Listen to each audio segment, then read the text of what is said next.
की हवा में अलग ही मिजाज होता है। कहते हैं देश का दिल है दिल्ली, लेकिन दिल्ली में जो हवा के इंचार्ज हैं यानी कि पर्यावरण मंत्री हैं, वो क्या करते हैं, क्या खाते हैं, क्या सोचते हैं और कैसी है लोकसभा की तैयारी, इस पर बात करने के लिए हमारे साथ हैं आज गोपाल राय, मंत्री हैं आम आदमी पार्टी में। स्वागत है आपका गोपाल जी। क्या है आज नाश्ते में सुबह सुबह, ये बताइए सबसे पहले। देखिए, नाश्ते में तो चूँकि हमें स्पाइन इंजरी है तो आयुर्वेदिक और जो थोड़ा दलिया, थोड़ा स्प्राउट, थोड़ा फल, तो सामान्य जो है भोजन ही हमें अलाउ है। तो सुबह सुबह तो नाश्ते में हम यही लेते हैं।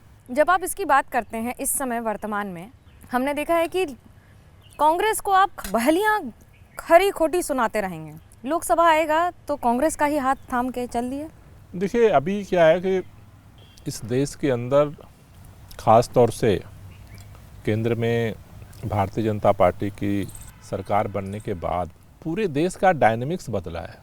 बहुत सारी पार्टियों के अंदर अलग अलग मुद्दों पे, अलग अलग विषयों पे मतांतर रहे हैं और आज भी हैं। लेकिन अगर आप सिलसिलेवार तरीके से देखिएगा तो जिस तरह से भारतीय संविधान का, भारतीय लोकतंत्र का, भारतीय न्यायपालिका का, भारतीय चुनाव आयोग का जिस तरह से धज्जियां उड़ रही हैं, जिस तरह से एक टारगेटेड तरीके से एजेंसियों का उपयोग हो रहा है, जिस तरह से चुनी हुई सरकार को ख़त्म करने की कोशिश हो रही है। आज 3 फार्मूले पे केंद्र सरकार काम कर रही है। या तो चुनाव हमें जिताओ, नहीं तो हम जो है बेईमानी से चुनाव जीत लेंगे। अगर बेईमानी से चुनाव नहीं जीत पाए तो विधायक को खरीद करके ईडी और सीबीआई का डर दिखा करके हम सरकार बना लेंगे। और कुछ भी नहीं होगा, अगर फिर भी कुछ नहीं चलेगा तो राज्यपाल को बिठा करके काम नहीं करने देंगे। तो ये भारत, अगर आप देखें राजनीतिक तौर पर, इस तरह के इफबट होते रहे आज़ादी के बाद से, लेकिन आज एक निर्णायक मोड़ पर भारत खड़ा है। और उसमें मुझे लगता है कि केवल बात आम आदमी पार्टी, कांग्रेस पार्टी की नहीं है। भारत के हर उस जिम्मेदार नागरिक का जो इस मुल्क से मोहब्बत करता है और चाहता है कि आज़ादी की इतनी लंबी लड़ाई के बाद जो हमें संविधान मिला, जो लोकतंत्र मिला, उसको सुरक्षित रखा जाए। मुझे लगता है कि आज उसे मिलकर काम करने की ज़रूरत है।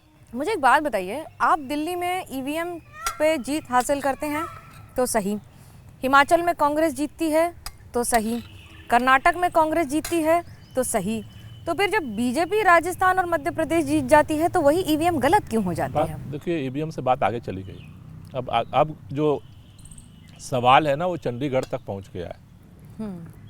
अभी दिन दहाड़े कैमरे के सामने भारतीय जनता पार्टी ने जिस तरह से मेयर के चुनाव में बेईमानी की, वोट की चोरी की, वो तो अब जग जाहिर है, वो छुपी बात अब नहीं रह गई। पर आप तो बैलेट मांग रहे हैं ना, आप तो कह रहे हैं कि ईवीएम से चुनाव ना हो, नहीं, बैलेट मांग रहे हैं, फिर बैलेट में धांधली भी हो रही है। नहीं, ईवीएम से तो आप जीत के आ रहे हैं। बैलेट में धांधली हुई तो सुप्रीम कोर्ट के चीफ जस्टिस ने उसे पकड़ लिया आंख के सामने।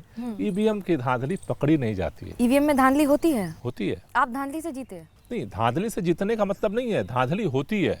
हम इतनी जगह हम जीते हैं तो हम बैलेट से थोड़ा जीते हैं चोरी करके। बीजेपी जीत रही थी, जीत गई थी, घोषणा हो गई थी। भारतीय जनता पार्टी की आप समझो, वहाँ पर जो आप सीन देखो आप, तो काउंटिंग होती है, चुनाव अधिकारी फटाफट क्रॉस मार करके उसे कैंसिल करता है। 3 लोग बैठे हुए हैं पीछे, जिसको घोषित करता है, उसको उठा करके ला करके चेयर पे बिठाते हैं, जीत गया, जीत गया। और भारतीय जनता पार्टी के राष्ट्रीय अध्यक्ष तुरंत ट्वीट करते हैं। तो मेरा कहने का मतलब ये है कि इस देश के अंदर जो प्रश्न पैदा हुए हैं, उन प्रश्नों के जवाब के लिए वीवीपैट लाया चुनाव आयोग ने। वीवीपैट क्यों आया? वीवीपैट इसीलिए आया कि जो बटन दब रही है उसकी काउंटिंग हो रही है या नहीं रही है, उसके लिए एक समाधान आया। प्रश्न है, अगर आज मतपत्र से चुनाव नहीं हुआ होता तो आज चंडीगढ़ में भारतीय जनता पार्टी का मेयर होता।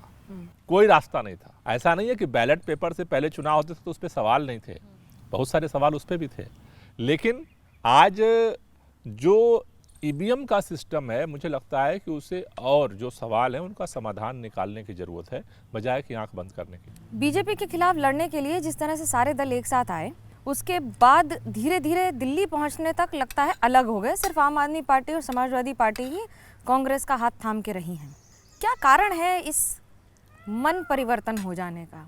एक ही कारण है कि ईडी और सीबीआई, खास तौर से ईडी, आज अगर भाजपा के पास न हो तो जो दल आ रहे हैं उनके साथ उनकी तो बात छोड़ दो, भाजपा के अंदर जो नेता है ना वो भी अलग हो चुके होते हैं, वो भी आज उनके साथ नहीं होते। ईडी फेविकोल है, फेविकोल से भी ज़्यादा खतरनाक है।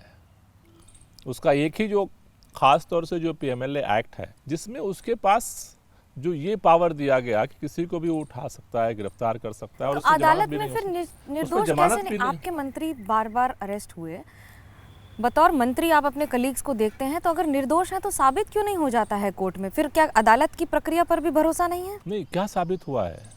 2 साल हो गया, 2 साल में सभी एजेंसियां केंद्र सरकार ने लगा रखी है, हजारों जगह छापे पड़े हैं, एक चवन्नी आज तक नहीं बरामद हुई है।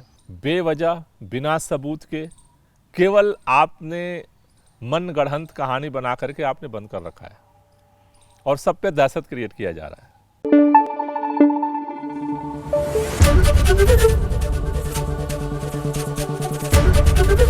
एबीपी न्यूज आपको रखे आगे।